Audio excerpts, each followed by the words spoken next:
Hey world, what's up? Welcome to the Nola Rowe Experience podcast. I am your host, Nola Rowe. Of course, I'm here with...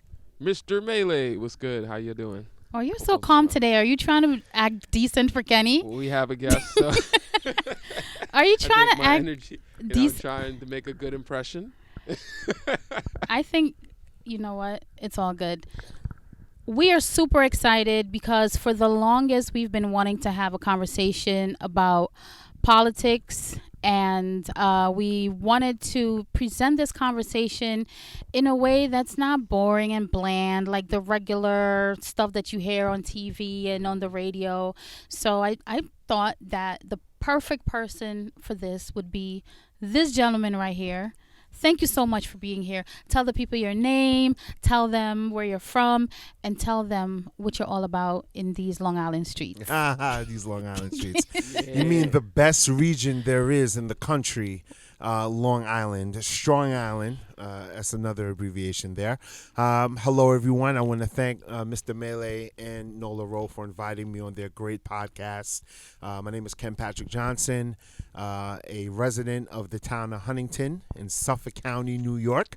And I'm just a guy that's very interested in everything community development, business, and the current state of politics, to be quite frank with you. So I'm excited to be here to chop up the issues. And again, I'm just somebody that wants to make a difference, but make a difference, a meaningful difference that's going to have a long-lasting impact. Superb. Awesome. So first things first. Whenever we talk about politics, I feel like it's very difficult to talk politics without bringing the race thing into the conversation. There's never going to be a time when we have, well, I can't say there's never going to be a time, but today, speaking on politics, there's not going to be a conversation when we don't speak about what's happening with black men, what's happening with black women, what's happening with black children, what's happening with black people as a whole when it comes to economics, when it comes to representation, when it comes to the people who are speaking for them and speaking on the things that are relevant to us, right? So one thing that strikes a chord with a lot of black people all the time is when the name Barack Obama comes up. Now I'm going to start with that simply because I have my opinion on it. I might inject it in there, but I want to hear your opinion. When people say things like Barack Obama has never done anything for black people, when you hear that, are you agreeing with it? Are you disagreeing with it? Or what is your opinion on that? Well, and thank you for the question, Nola. Yeah.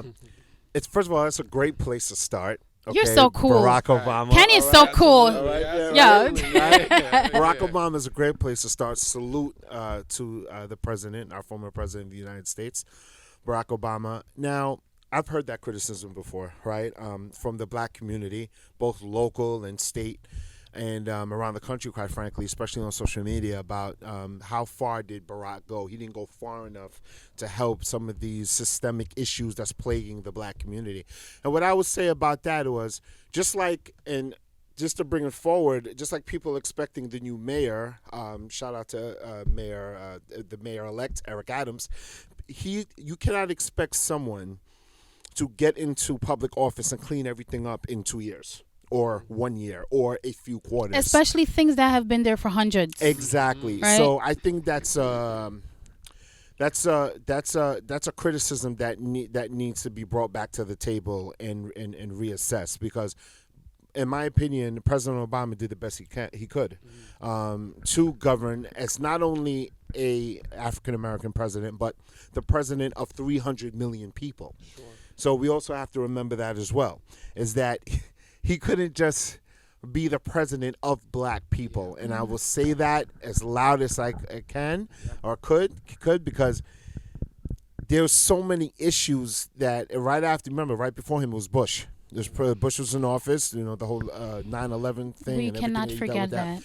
Unfortunately, right? Mm-hmm. So Barack's first term, if you want to ask me, to be quite honest with you, was to clean things up. Yeah. And there was a lot of roadblocks in his way. Nah, not to elongate my answer here, but there was a lot of roadblocks in his way, especially politically. The GOP decided, we had Mitch McConnell make a statement, a very damning statement, that I'm going to do everything I can to make sure this president is not successful.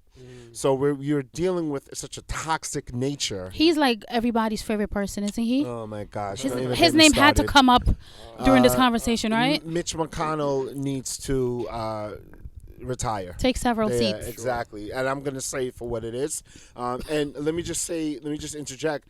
I do subscribe to I'm a registered Democrat. I subscribe to the Democratic values, but I'm a very conservative Dem. Okay, I make no apologies about that. Yeah. Some people will say blue dog Democrat, but I am not a far leftist Democrat or a progressive. I am a conservative Democrat. So my views and opinions are coming from that perspective. But unfortunately, I don't feel that Barack got everything that he wanted to get done. I don't think he was able to complete out his agenda.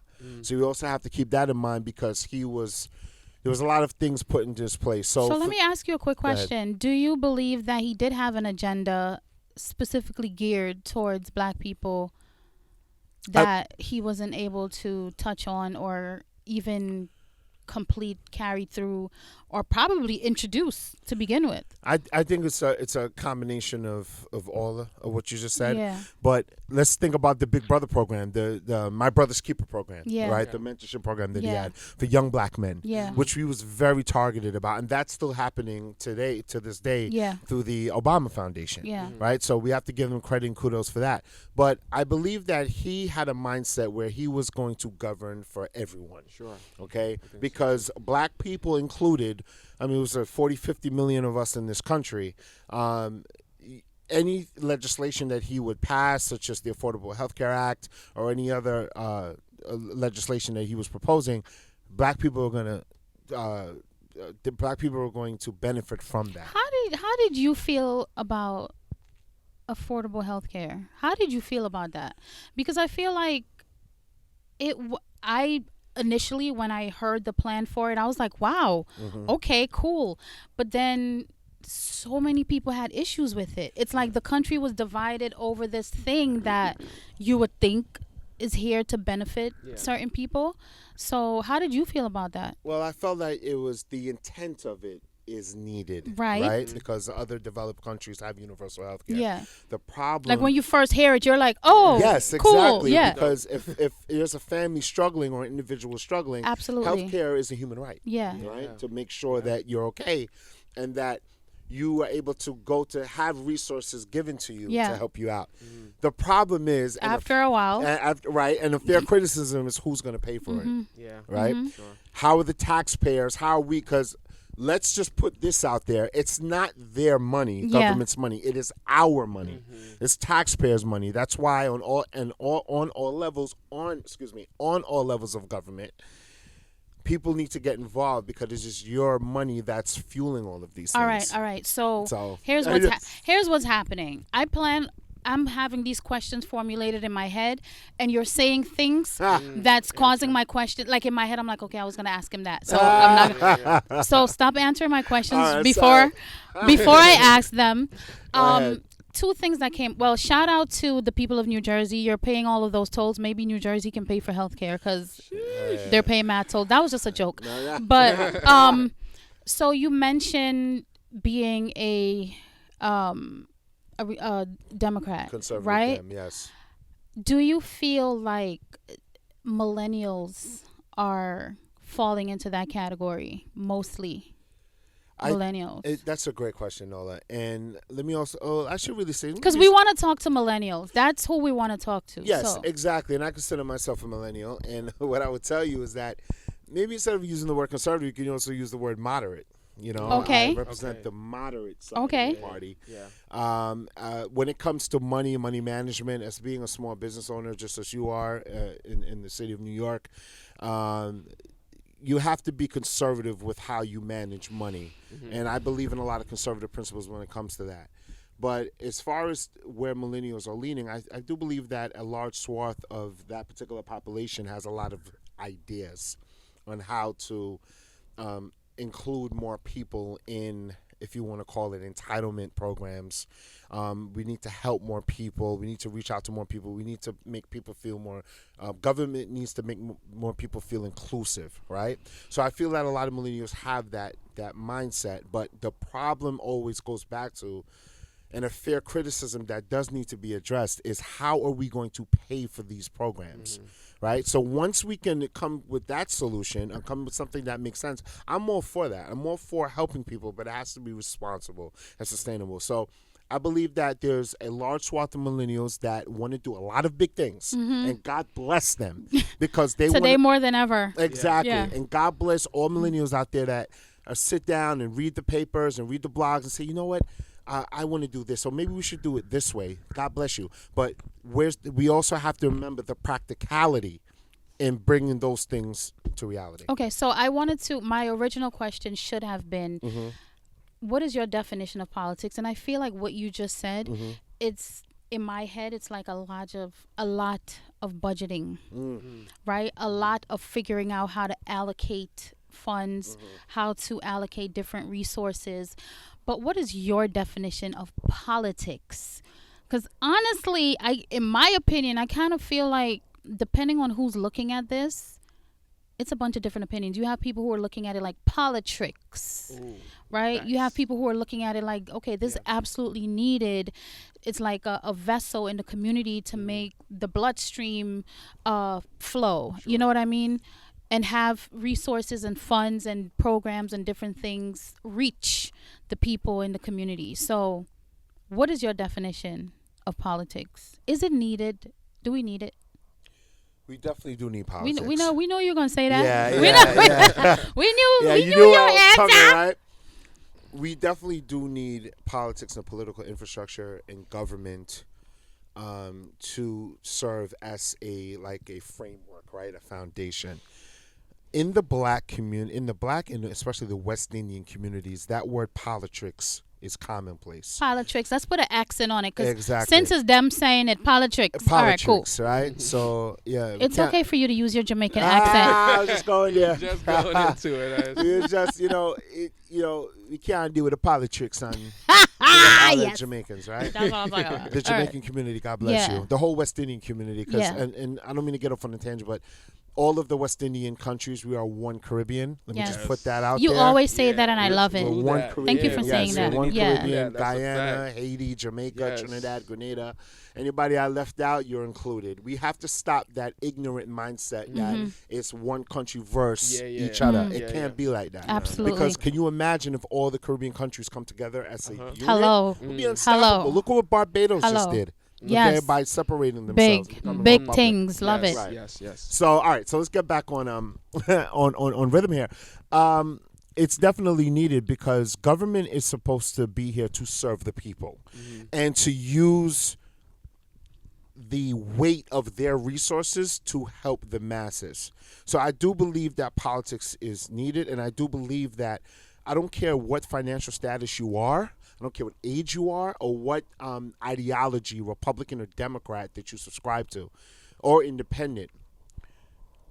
Make your voices heard by bringing your solution or your criticism, or maybe just something that you don't agree with, right? Or something you do agree with, or how money should be allocated. Bring that to your local elected official. Absolutely. Let them see your face. I'm very big on that. Right? Let them hear your Very voice. big on that. Write a damn letter. Yeah. You know, something is And write another one. Like Exactly. print 6 of them. exactly, or send an email trail. Yeah. Listen, And you know what? If you go ahead. call them, Yes, Yeah. you can So- actually pick up the phone. You'll speak to people. exactly. Yeah. And they will.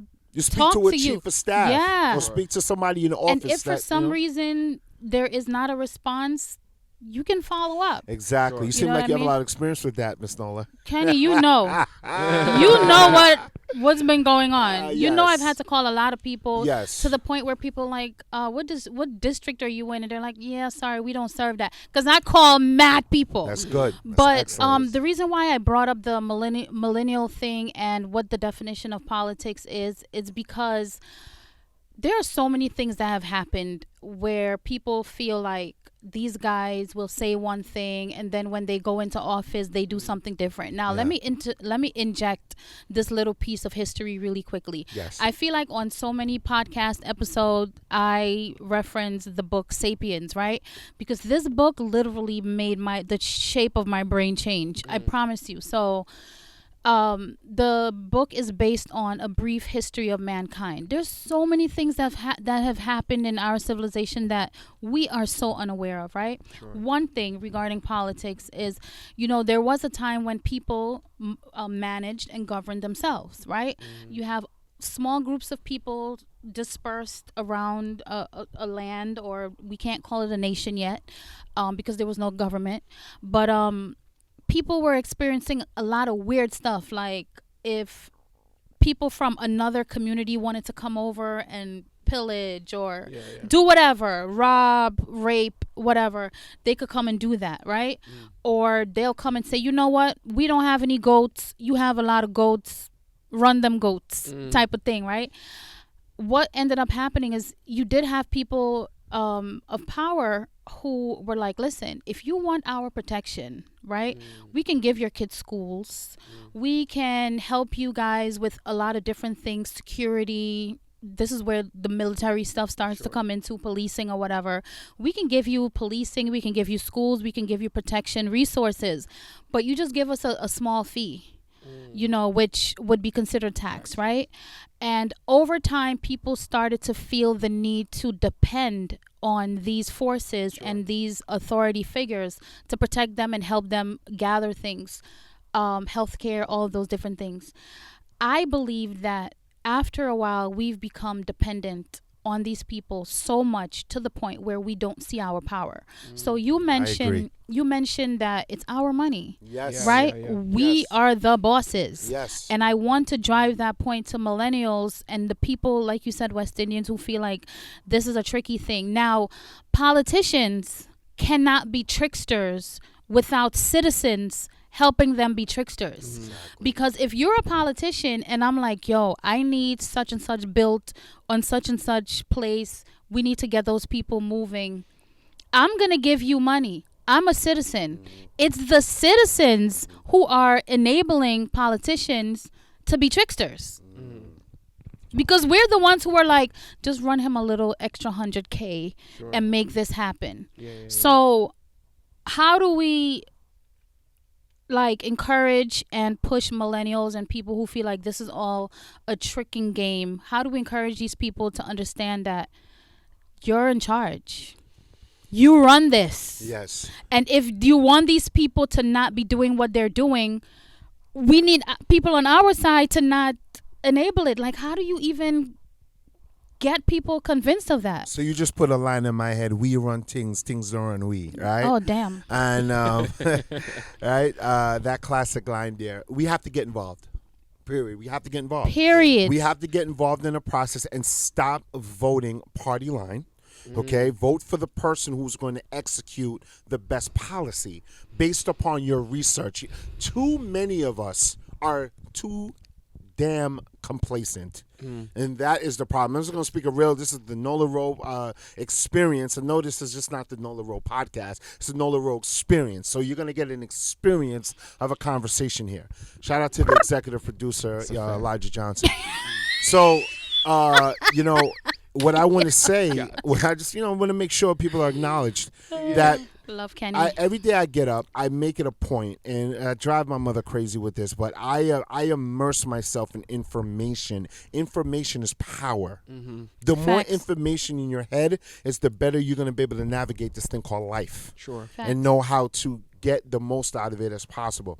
The New York Times, Newsday, Daily News, USA Today. What you do is you skip through these different sources of information and put together your own conclusions instead of relying on a blog or relying on what your uncle told you or how your grandmother told you how to vote or think. Yeah. Okay? This is now going to be 2022. You can make a confident decision based upon your own research instead of relying on talking heads or what you see on Instagram Yeah. or what you see on Facebook. But that's so easy, though. It's easy to just not have to sit there and do all of that reading Yeah. and go digging and Well, when it's worth it to rise economically or socially, it's not going to be easy. absolutely. So complacency is going to lead to us continuing to go down a certain path. And there's certain forces and certain groups of people, Nola, that hope and pray that we remain blinded. Absolutely, because they're very active. Exactly. They're very active, and Exactly. they're the ones who are out there pumping their fists Exactly. and Yeah. putting up signs and writing letters and showing up in numbers to Getting these on their public local offices. school boards. I Getting was just gonna involved. ask you that too. I was Yes. gonna ask you, what do you think is more important, voting in the primary or locally? Voting in when you even if the primaries is local elections matter a lot more in my opinion versus national. I mean, state elections are very important too, but local elections like your garbage, who controls your garbage and your potholes and your property taxes. Yeah. Okay, And what happens to your by brothers, somebody's school district. your brothers and uncles, or even the women who possibly get arrested? Because this trickles down to the judges too. This trickles down to the justice system. What happens at the precinct? It's so deep. Like, Well, it's ingrained in every aspect of. If you bring up the precinct, so if you bring up precinct, I'm very heavily. You know I'm gonna bring up active. the precinct. I'm heavily active with law enforcement. Oh, you know me and the precinct. Yes, I know. Unfortunately, because Nola Yeah. been doing time. you've had a lot of bad experiences, unfortunately, being a business owner within the city of New York, Yeah. and I totally blame the de Blasio administration for lack of leadership when it comes to certain things as far as your business community. Now, there's 800,000 law enforcement personnel in this country. When one or two or a few officers disgrace their badge, that doesn't give you the right as an individual to broad brush the institution of policing. God rest his soul, my father was in law enforcement on the correction side, and I have an aunt that's still active in law enforcement, so I look at it from a different perspective. Plus, a majority of the people that I respect and I call friends are active on the job. These people are here to protect you. They're here to serve and protect. Those among in law enforcement that do things to disrespect their badge is what's making it worse for everybody. But do you believe that the person is separate from the system? Because when I hear the word police, I don't necessarily think of cops.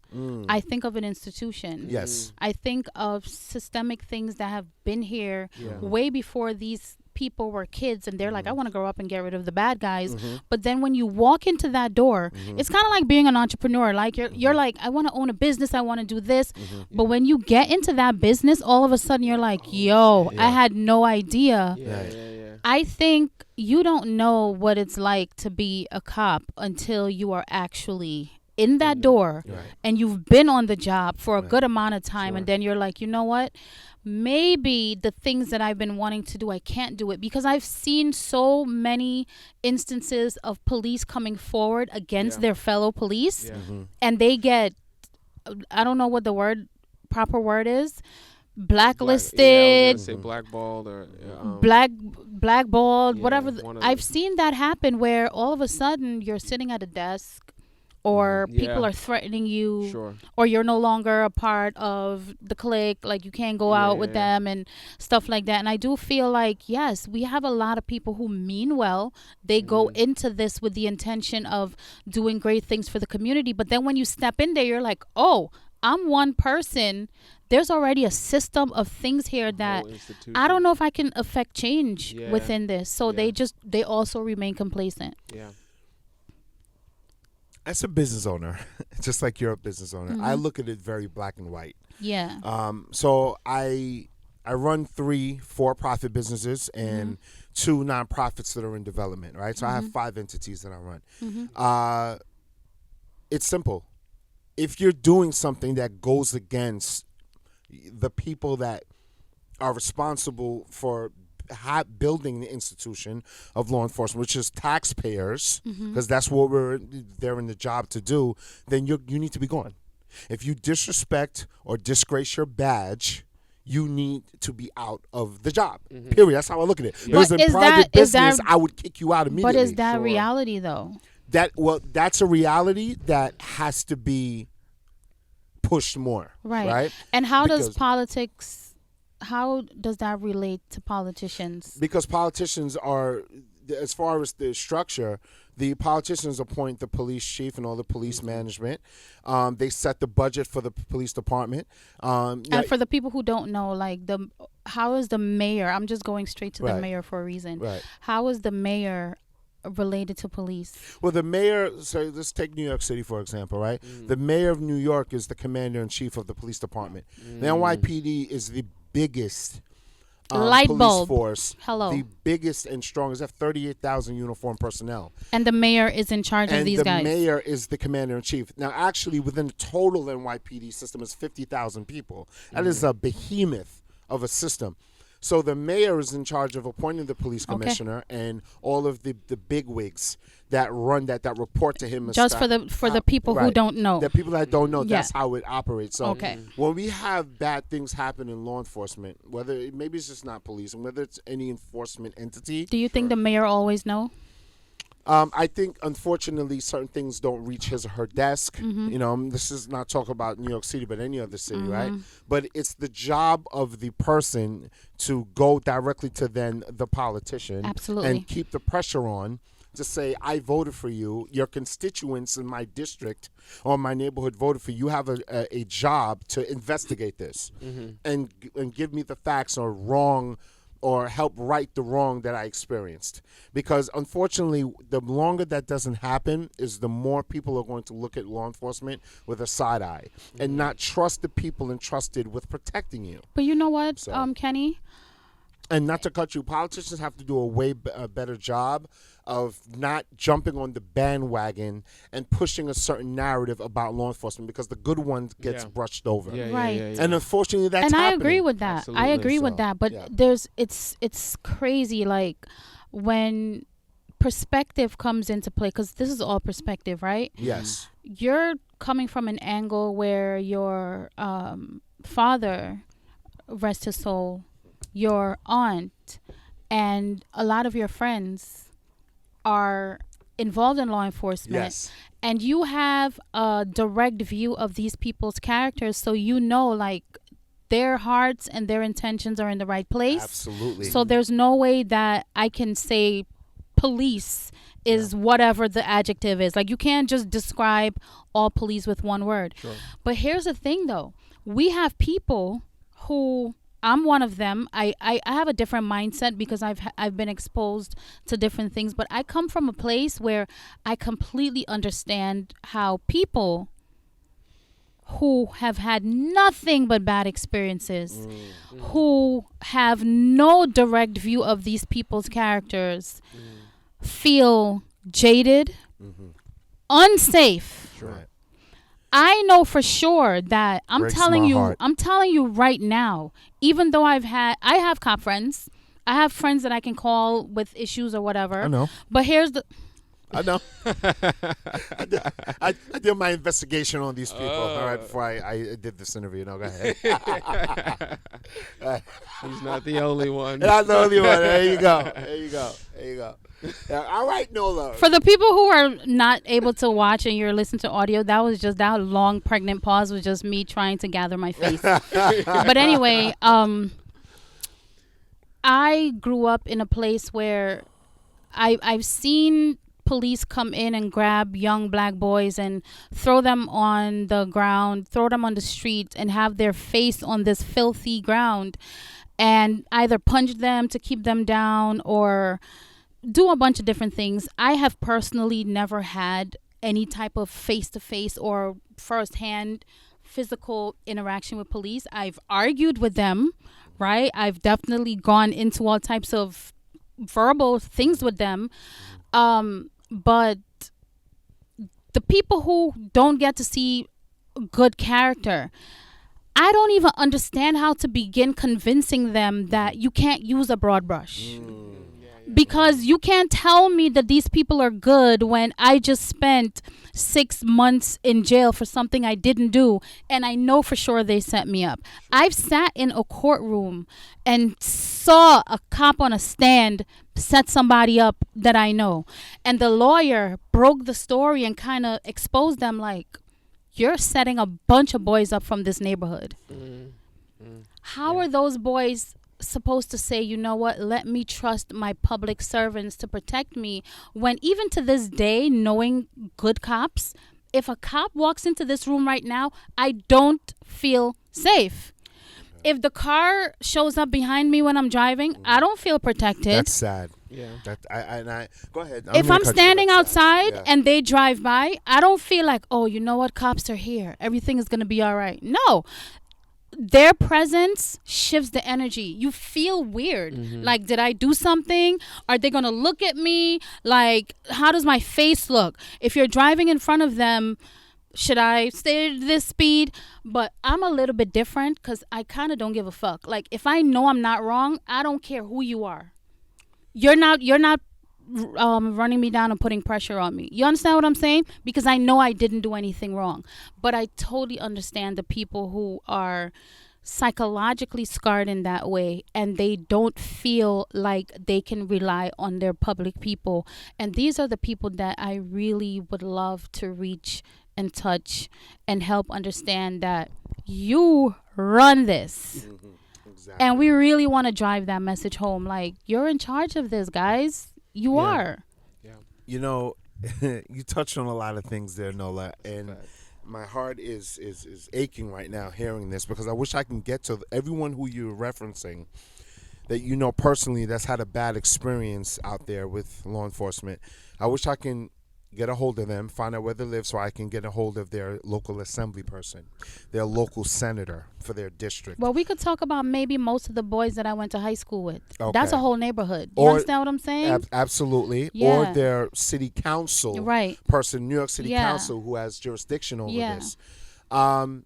We have work to do. Yeah, we do. Those those And this is a part of it. So Right. thank you. Absolutely. Yeah. We have work to do, Nola, Yeah. because hearing that, listen, out in Suffolk County, Long Island, Suffolk County, which is the best county, Long Island. Listen, it is what it is. I have to plug my county there. The producer's like, bro. Yeah, okay. Shout out to Suffolk Strong. I'm the vice president of the Suffolk County Police Civilian Academy. A lot of police departments have civilian academy units, including NYPD. The Civilian Academy program is perfect because that is there to engage the public to come in and challenge the officers, challenge the instructors. Okay, I'm a member of the public, but why does A, B, and C, and D happen? Why do you do this particular procedure when this happens? Or why is this law a certain way? You get all of your answers. I know out in Suffolk County, in the academy, those academy instructors have told me numerous times they don't just want police lovers there or people that automatically support law enforcement. They welcome them, but they want people to come in there and challenge them so that they can break a lot of these myths. Sure. If you were done wrong by law enforcement, or you feel that you don't feel safe when there's a member of law enforcement around, that's a problem, and we need to change that. The people in office, elected officials, have a duty to change that to make their constituents feel safe at that level of government. And you have power to tell them what you need. Major power. Like, I want to keep repeating that. Right, major power, just like the people that are elected. And it's not just about voting. No. It's not just about voting. It's about engagement. Engaging them. It's about engagement. Constantly. Exactly. Yeah. And listen, anybody that's watching this right now or thinking about running for office, there's a lot of power. Yes. Over the Yep, public. I was thinking the same. All right, thing. you're setting policy. You have jurisdictional authority over a lot of different issues and entities. So you have a duty to address the crap that you may not want to get involved with.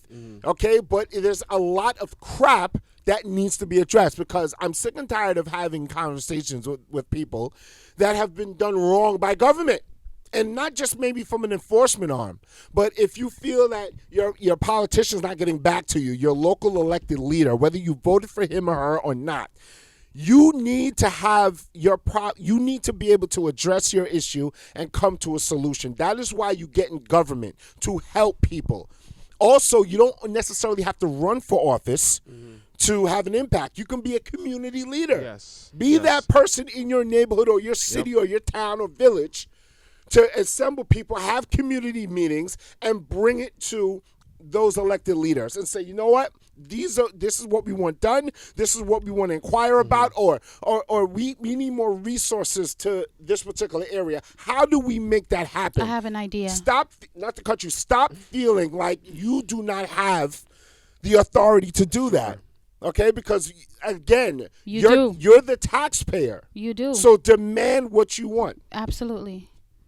Sorry to get all passionate. No, Just, don't Passion, apologize. passion Don't pouring apologize for out. passion. Powerful stuff. Yeah, Don't absolutely. apologize for It's passion. an important So stuff too. pretty soon we're going to be pivoting into something a little bit more lighthearted. Okay. But before we go into that direction, I want to say this publicly.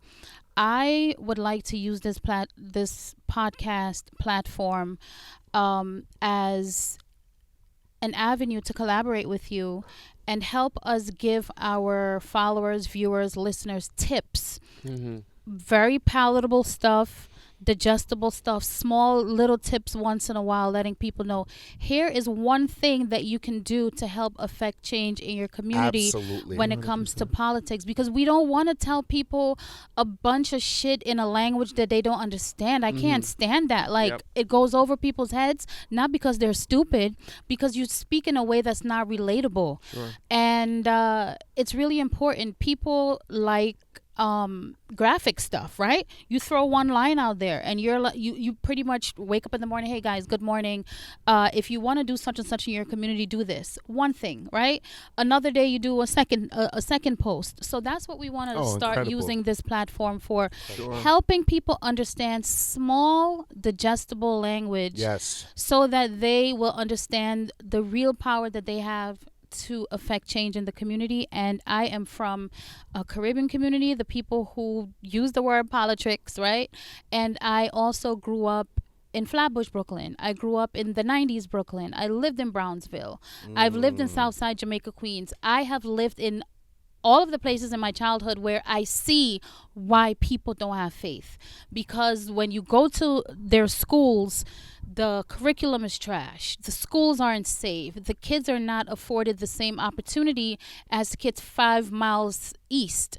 You understand what I'm saying? So these are areas that really predict where these kids are going to end up in the future, right? Yes. Whether you're going to become successful or end up in prison.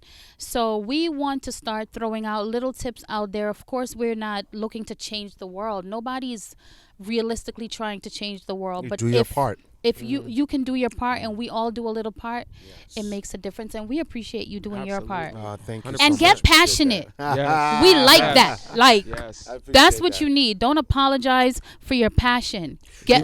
You know, Nola, I'll do you one better, and Melee, I'll do you guys one better. Are you going to run for office? I'm still mulling it over.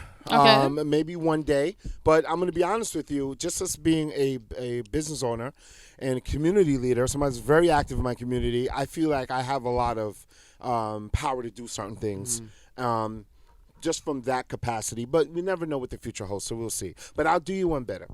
I will leave all my contact information for you to put on your platforms. And anyone, if you would like to find out, I don't care what neighborhood you're in. I can tell you what community meeting, your police community meeting is happening, or if your local elected leader is having a community meeting, your library, all of the different boards in your community. Please feel free to reach out to me. It's Tim Patrick. Those things seem boring, but those are the things that actually affect you. Those are where all the decisions are being made. Listen, absolutely. There's a lot of stuff that happen in communities that certain leaders just they put it out there and hope that it doesn't go viral or it doesn't get a lot of traction because they don't want certain the people resistance to know. Yeah, exactly. Right. So and that's how I got active. Literally, I was telling my brothers the other day, back in say 07, 08, it was really between 07 and 09 when I made a decision. You know what?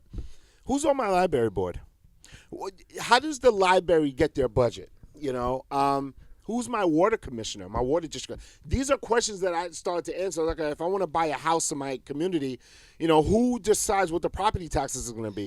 I then went to one of my school district where I grew up. I went to one of their board meetings. I've been hooked ever since. Because I like to see or be a part and know what is being said in a lot of these meetings that happen. That will affect you. That will affect a you. lot of people don't go to. And they don't go to, especially if you're from Long Island. How Yeah. many meetings and decisions happen out there Yeah. on Long Island that a large swaths of the community have no idea is happening. Yeah. Absolutely. So we need to change that. So And we will. Please put my information out, and I will help Will you. do. 100%. Love it. Thank you so much. Thank Absolutely. You. We appreciate Thank you so much. Absolutely. Yeah. Appreciate it. Yeah. This will help one person. I'm confident. I feel it. Ooh, more than At least one person. And that one person might share this information with their child. And then that child might be the person to crack this whole world open in the next 30 years. All right? President of the This world. This is how it happens. And all right? whoever's going to be in charge of Brooklyn, the next Brooklyn Borough president, please, Nola Rowe is a business owner in Brooklyn. Yes, I A am. very successful restaurant. Okay, and it's a shame that she's had to have gone through certain issues in Brooklyn as a business owner. And Yeah. let's call that out. Yeah. The city is going through a transition under the incoming Eric Adams administration. Yes. And So- he's also been mobilizing things that helped us as well. Salute to Eric And this Adams. is before he And this is before he announced, yeah. right? This is when he was borough president. Who's ever the incoming Brooklyn Borough president, you need to either have a task force or have a group of people involved in your administration that's in charge of the business community and the interaction, the relations between your administration and running the borough and the business community. Because some of the Absolutely. things you've told me are absolute horror stories. Yeah. And you know So what? let's call that out. Before we close it out, that's very important, but this is what I've discovered as well. You have a lot of business owners who do want to speak up, but then let's not get it twisted. You do have police and other people in the community who make these people feel uncomfortable to talk about what they've been going through. You understand what I'm saying? Shame. And I'm putting that out there publicly because I've experienced it. I've experienced feeling. I was on the phone with you early one morning Yes, when I I'm not remember. going to speak on the details of it, where I was like, Kenny, there's something that I was supposed to do, but I'm not going to do it anymore because I don't feel safe. I remember And, that. and I feel uncomfortable for my family's life. All right. So that's a real thing. It happens. And guess what? At the end of the we day, have work to do. we do have work to do, and this conversation is a part of that. And I appreciate you indulging it because the younger people, the ones who are so brilliant, right? Yeah. The millennials and the younger ones who their minds are moving like this, you're the brightest ideas.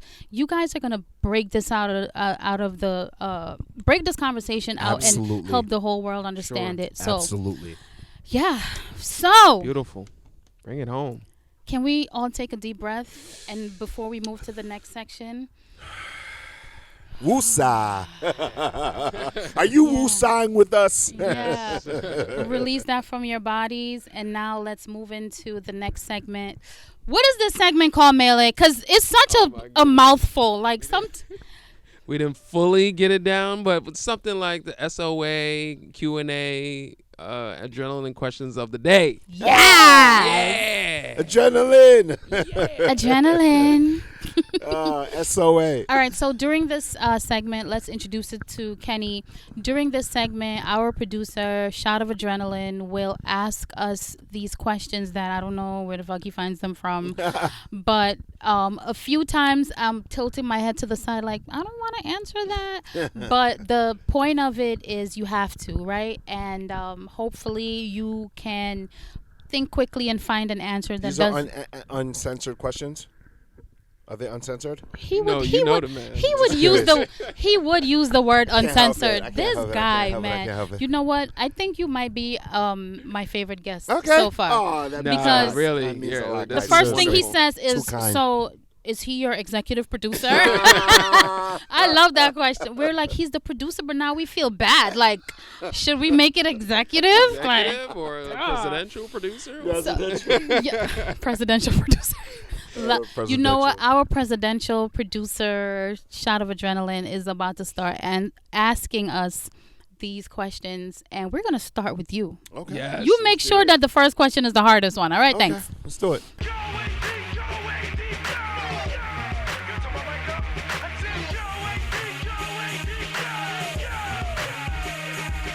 The craziest thing I've ever done to attract a crush. I wrote a 9-page letter. What? And you know what? If she's watching or anybody that knows her is watching, listen. I'm 36 years old. All right, I'm just gonna put it out there. I wrote a 9-page letter because I thought I was in love. 9 Yes. pages? Yes, 9 pages. Wait, hold on. How big are the pages? Because was it in this damn book right here? No, And how big was your font? no, it Teeny, was tiny like computer The printer eight paper. 8.5 by 11. Yeah, it was. Wow. I stapled them together. I did it in one Nice. shot, and while I was working in college, Nice. and I gave it to her. I mean, You folded it. You I- put it in an envelope. I put it in like a staple, and I put like a laminate. What? Yes, yes, Stop. yes. Did you spray it with cologne? No. I kissed it though. Before. Oh, yeah, goodness, yeah. that's worse than the I cologne. kissed it, and then I mailed it off to her. And listen, when you're young, you do things, and listen, it is what it is. It and is what it is. it didn't work out to my liking, but I did it. And What you was know her response? Shocked. To put it like just shocked and couldn't. Was believe she that I did shocked that. or did you put her in shock? Because those are two totally different things. Was she so much in shock that she's like, I think I put her in shock because she wasn't expecting that. okay. She wasn't expecting that. Did but, she disappear after that? It did happen. She didn't disappear, but I guess I came on a little too strong. You know what, but- girl? You lost Yes. out on a great guy. You know what? I don't know who your boyfriend is now, but I'm sure he Right? sucks. Come on. Listen, wherever that You messed it particular up. lady is, God bless her, and I hope she's doing great. Well, nowadays. I usually don't like to build too much on the answers when he asks us questions because we want to make it quick. Okay. But okay. I want to add something. One thing that I always feel like I should tell people is when you are in a space, if you're 12, 5 years old, 30, 50, if in that moment you feel like you're in love, that's what it was at that moment. Right? That's what it was at that moment. And then you evolve. Bars. Right? and then you learn more and then you love bigger. Yes, Right? yes. So you were in love, that's perfectly fine. And if a dude wrote me 9 pages, like you have enough words to fill 9 pages, Yeah, it was a lot. I want to know It was a more. lot. Like It was a lot. I want to know more. But if you put it on my car windshield or you if you put it on my car windshield or you snuck it through my bedroom window, Yeah. that would have been different. I know. It- But I mailed it. Oh, Yeah, I okay. mailed it. So, but I don't regret it. Listen, something I did in my life. Absolutely. and, Yeah, it's a keep it beautiful moving. story. She to still tell thinks on the about you. I'll podcast. tell you that much. Yeah. who All right, knows? question number Forever 2. a God bless story. her. Ooh, favorite high school lunch. Yo, oh, Melee's, man. by the way, Ken, I every always do question that. he says, ooh. He says, Yo. Why? Favorite high school lunch. My favorite high school lunch was. I was one of those people who I'm trying to think like where, like I used to get the free lunch, and every day I would get a bagel and cream cheese. What school you went to? I went to Brentwood High School. And they had that on their menu? They have bagel and cream cheese. Yeah. Wow. See, that's what I'm Well, they talking had the about regular with these lunch. impoverished neighborhoods. But we're not going to go Yeah. there because now I'm You know that's the salty. biggest school district in Suffolk. Absolutely. Brentwood, Of course yeah. you would know that. But Yeah. anyway, yeah. In It's the Suffolk, I biggest. thought it was the nation or Yeah, something one like of- that. yeah, Brentwood it's is huge. Yeah, it It's is. Alright. thousands of kids. Yeah. So, Alright. yeah, I used Bagel to and get bagel cream and cream cheese. cheese, Look and then at you. sometimes crush up a little Doritos, put it on there. Nice. Yeah, but I was like- Toasted? no, they didn't have the Wait capability. a minute. if I- You think it's nice that he crushed Doritos and put it on a bagel and cream Spicy. cheese? Yeah, that was the Spicy. thing. That was maybe that's a Brentwood thing, but yeah, that was the You thing. know what? I'm trying to be a better person. I don't want to judge people. Yeah, you're so I'm judging. going to let that You're go. judging me. Yeah, so bagel and cream cheese. If you know, you know. Oh. What's the most embarrassing thing my parents have caught me? Ooh. What's the most embarrassing thing my parents have caught me doing? The moment you asked that question, I got my answer. Wow. Gosh darn it, guys. Come on, you gotta so say it. I'm about to say it, but I'm just thinking of the fallout, right? After this is aired. But so I don't remember my age, but I was definitely young. And my mom said that she was leaving to go do a procedure. So she left to go do it. And funniest thing, I was talking to this guy named Elijah, right? Oh, wow. Right, he lived down the block. So Elijah came over and we had sex, right? Oh my goodness. And it was, I guess it was quick. So by the time she came back, she didn't do the procedure. She came back before. That sucks. And just heard the door open. And at this point, like, he's lying down on the bed. I'm sitting on top of him.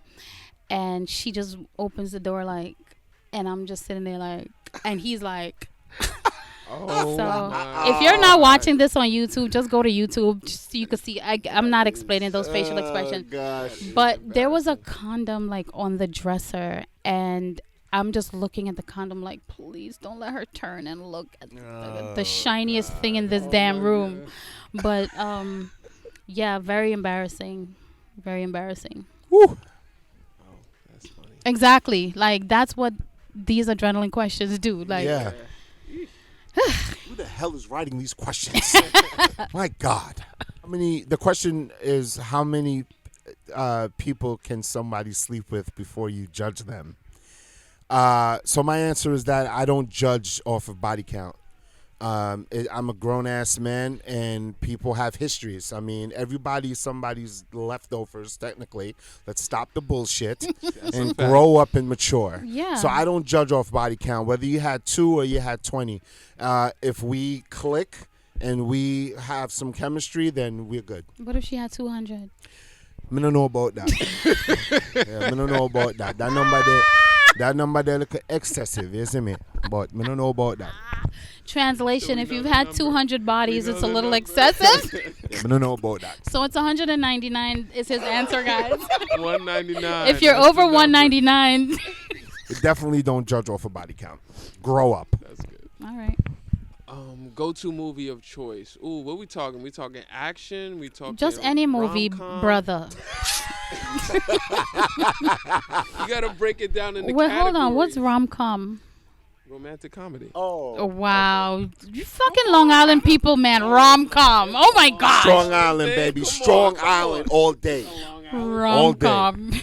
Wow. Go-to movie. I'm trying to think. What's the first movie that came to my? Well, the first movie that came to my head was Man on Fire, by with Is that Denzel? Denzel Washington. Like, that was for the longest time like my favorite movie of all time, because it just had everything in there. It had the heart in there, it had the action, good storyline, amazing actor, obviously. So I would say that Man on Fire is lit. Yeah, I think that came out at a time when Denzel was still... What does that mean? You don't need to know. Okay, yeah, thank You mind your business. Need to know basis only. That's a fact. So which superhero best describes me? Storm. She is the reason I started watching superhero stuff to begin with. The Saturday morning X-Men that would come over, I guess Channel 4 or whatever. She's the reason I got into X-Men, and she's the reason why X-Men, they're like my favorite superheroes of everyone.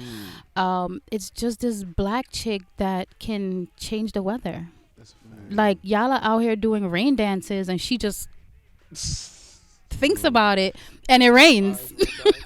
Love Storm. Love when Halle Berry played her too. Guys, if I ever get into acting, can y'all please cast me as Storm, please? You know definitely what? possible. Next year Halloween. Yeah, we doing that next year There Halloween. you go. There we go.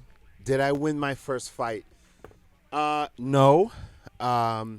It was more of a jumping situation. So what had happened was, Yeah, what Oh, happened? sugar. No, but it's funny because my first fight is most likely the thing that sparked off my my hatred of certain people when I was young, and I had a bad temper, and so yeah, my first fight was bad, but it was more of a jumping situation. It wasn't a fair thing. It wasn't a wow, fair fight. damn. Wow. So yeah, Dang, imagine your first fight getting jumped. yeah, I got jumped, and it was in middle school. It was bad. Oh. Wow. Yeah, so just thinking about it's getting me upset. Yeah. But Let's move on. Let's move right along. Next question. yeah, no. But that was it. I lost my first fight. You lost your first unfair fight. Yeah, Unfair. All right, Exactly. cool. The most awkward experience I had on a date would have to be do I consider this? Okay, yeah. So I was I was dating this girl, and actually, oddly enough, she was from Brooklyn. And yo, me and Brooklyn don't have a good history together. We don't got a good history. Like, yo, Queens, LI, that's my place to Let's be. go. Brooklyn. Oh my God. So I was dating this girl in Brooklyn. I went over to her place. She had an apartment in Brooklyn. I went over to her place, and we had a good night. Nice. Right? We had a great night. We went out to eat, went back to her place. I ended up staying the night. Right? So I wake up in the morning like, oh, beautiful morning. It's a great night. I'm going to go home now. I look out the window. No vehicle. Oh, man, that sucks. My vehicle is gone. The whole street is clear. Did she take it or was it towed? It Towed. was a city. So it was one of the street sweeping situations. You got to wake up in the morning and switch your car to the other side of the street. I'm from Long Island, all right? I don't know nothing about this life, all right? I'm not about that life. So ended up having to find out, first of all, where my car is. So now we calling places, trying to figure out, mind you, me and this girl are not that tight. Like, we just kind of just started talking. And so ended up, calling places to find out where my car was. We ended up finding where the car is. Then we have to go take a train and a bus, because she doesn't drive, to go get the car. It's all the way by the pier. Where's that in Brooklyn? Like by the water. Canarsie Pier? Yeah, around there. Wow. Yep. So we went all the way over there. That's closer to Coney Island, probably. Coney Island. Yeah. That's what it is. Coney Island. I shouldn't help you, but whatever. Go ahead. I should let you just say the wrong thing, but Brooklyn. So yeah, we had to go we had to go to Coney Island, take a train and I think a bus there. Damn. It's awkward silence most of the way because I'm pissed that she knows this. She didn't tell me. you had her distracted all night. I get it. She wasn't, I get it. she wasn't thinking straight. Oh, man. So this is the craziest thing. So actually at the time the car wasn't. It was actually my dad's car. We swapped cars. Oh, that sucks. So it was actually it wasn't. It was I was driving my dad's car, but his car was in the shop. So they gave me a rental. Oh, this But story it's is getting all- worse. It's so bad. It's all in my dad's name. Wow. So I go to the thing to pick up the car. They say, you can't pick up the car because it's in this oh person's my. name. I'm in Brooklyn. That sucks. Yeah, I get it, Being bro. scandalous. Yeah. Sucks. Now I can't pick up the car. What a headache.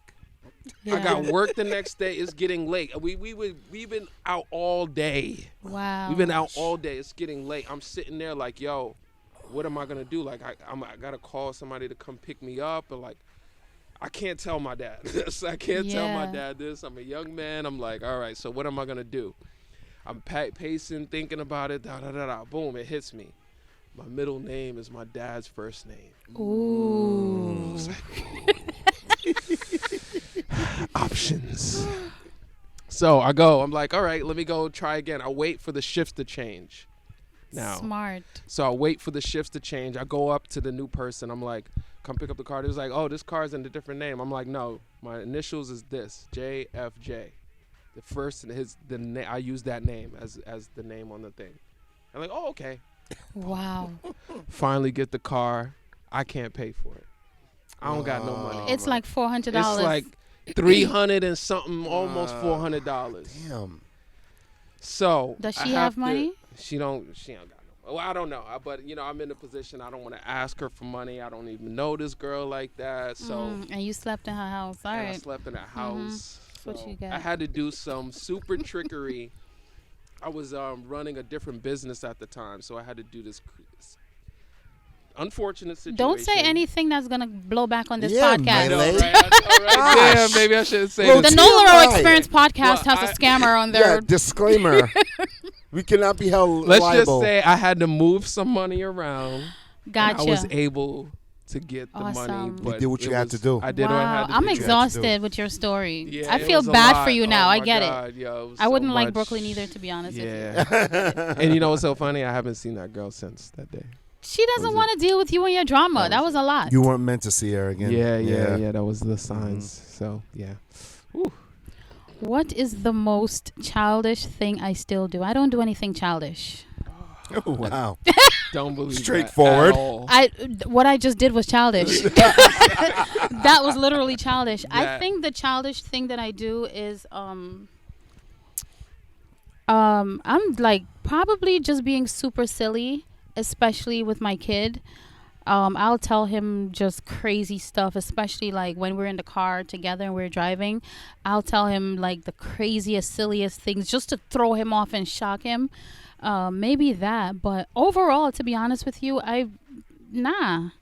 If you guys know of anything, you can throw it out there. But I can't think of childish.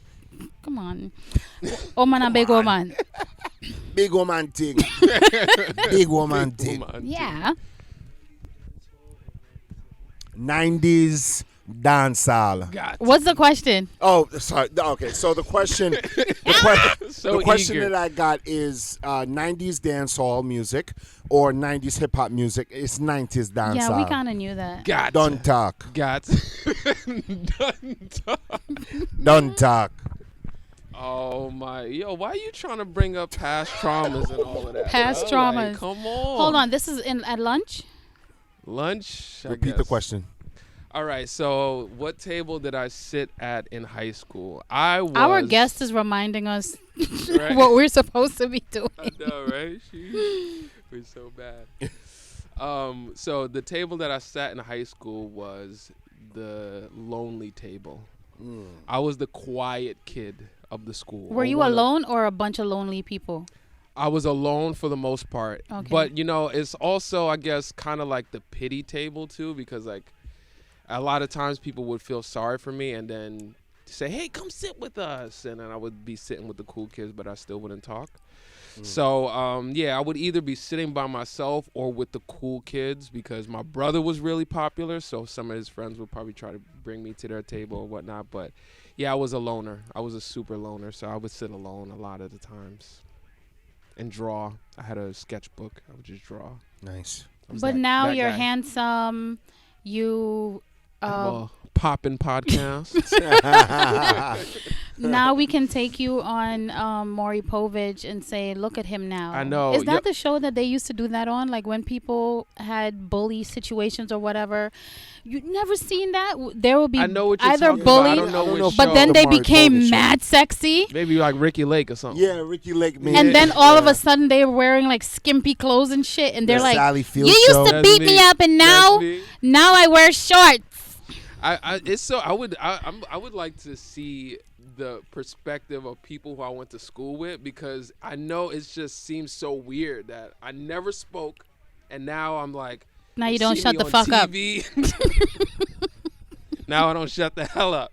Yeah, I know. It's just, I can't imagine how weird that seems to other people, but yeah. I was Look that at guy. me now. I know, right? Look at me now. Oh. Look at me now. I'm making papers. All right. What's my least favorite part of 2021? It's a lot to choose from. No, I know what I want to say. You realize that I don't sit around thinking of shit. I already know. It's right You're there. just thinking about how you want to Right. present it. Yeah. And plus, You're trying to censor yourself. yeah. I hear you. My least favorite part of 2021, fighting with my boyfriend. What? Oh. It's my favorite person in the world. We're like best friends. We're mad tight. Like super tight. Mm-hmm. Super loyal friends. Mhm. Like, hey, I'm in Japan with a flat tire. I'll be right there type of vibe. Mhm. You know what I'm Lit, saying? So that's not the person that you want to have Yeah, quarrel with. with any type of bad vibes. But it happens because we're Absolutely. humans, right? Mhm. And I'm stubborn. Mhm. And he's a fire sign. I'm an earth sign. So In every relationship, there's arguments though, so it keeps it healthy. 100%. Yeah. So you would like shit like that. yeah, we got to challenge each other from time to time. Yeah, Gotta man. challenge I Can't can be all see you, easy Kenny, breezy. just creating arguments because you're like, let's make up later. 'cause- Yeah. Exactly. Shout out to all the Virgos out there. Oh, my Virgo. God. Oh. I'm 1,000% Virgo. 1,000. Oh my gosh. Okay, I'm learning more. Ooh, Melee, I'm acting like you now. Ooh. She's like, oh, I want to know this one. The biggest secret I ever kept from my parents. Wow, that's a heavy question. It's the biggest secret I ever kept from my parents. And your mom is heavy when it comes to knowing what's happening in the world. Yeah, I know. I know. And I don't know if she watches this. But, No, I promise you she does. Yeah. Yeah. so think Jeez, hard about that's this. a lot, man. Kevy's he's like I'm 36, but I'm scared of my parents. Yeah, I know. Seriously.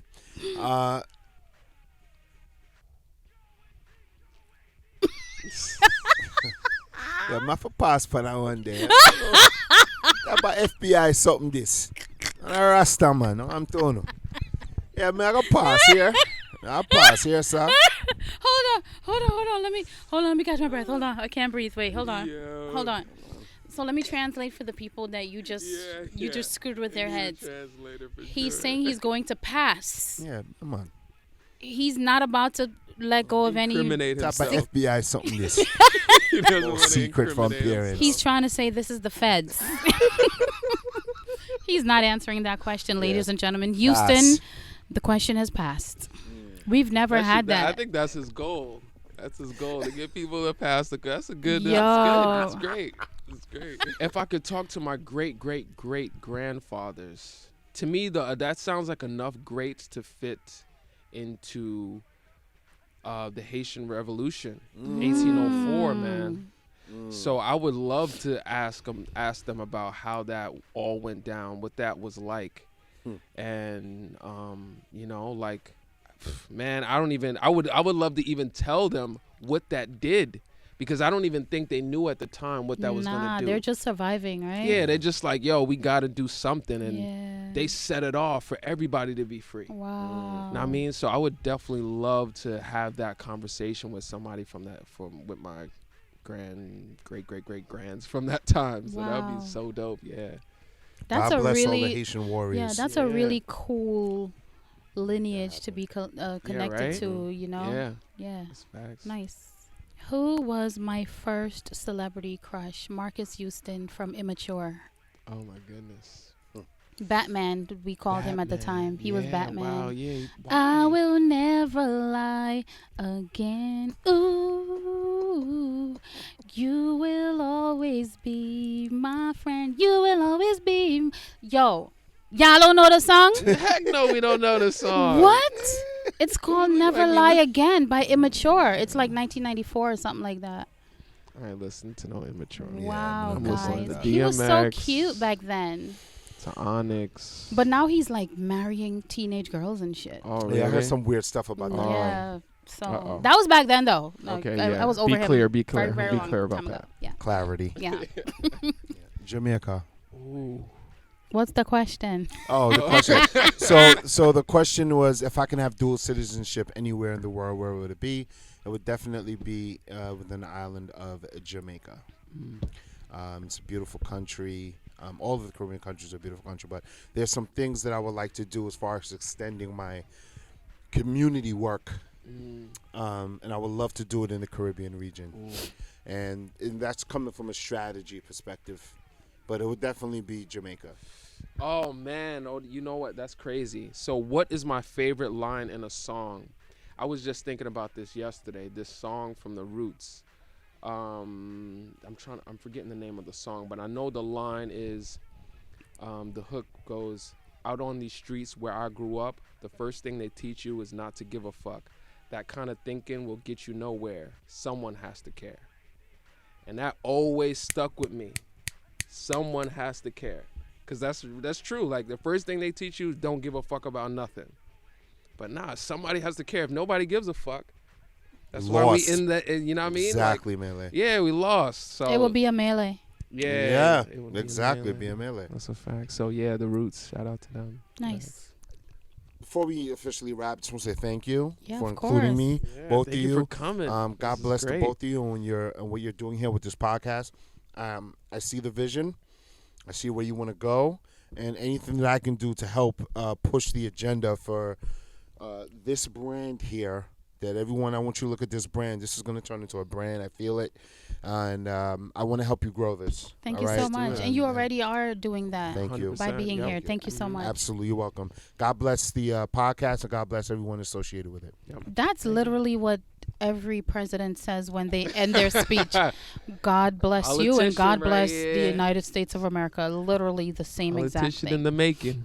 That's a facts. Love it. Yeah. Well, thank you guys so much.